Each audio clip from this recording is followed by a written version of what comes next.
గౌరవ బండి సంజయ్ గారి పుణ్యాన ఈ రోజు చార్మినార్ భాగ్యలక్ష్మి అమ్మవారిని దర్శించుకున్నాము.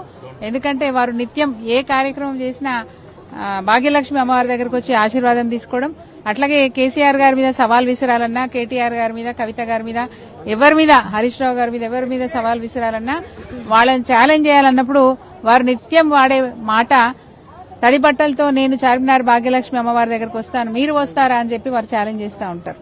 ఈ రోజు మేము కూడా ఛాలెంజ్ చేస్తా ఉన్నాం. అన్న నీ పుణ్యమే ఈ రోజు మేము కూడా ఇక్కడికి వచ్చి అమ్మవారిని దర్శించుకున్నాం.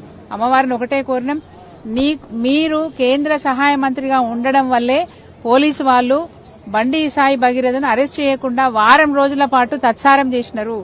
ఇదే పదవిలో మీరు ఇంకా కొనసాగుతూ ఉంటే బండి సాయి భగీరథ కేసు నీరుగారిపోతుందేమో అనే ఆలోచన ప్రజలలో బాగా ఉన్నది.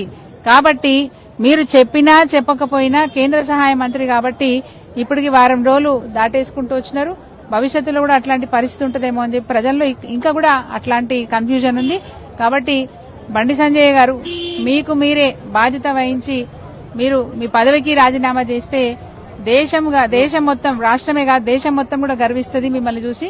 కాబట్టి మీకు అట్లాంటి సద్బుద్ధిని ఇవ్వాలని చెప్పి అమ్మవారిని వేడుకోవడానికి ఈ రోజు మేము వచ్చినాం.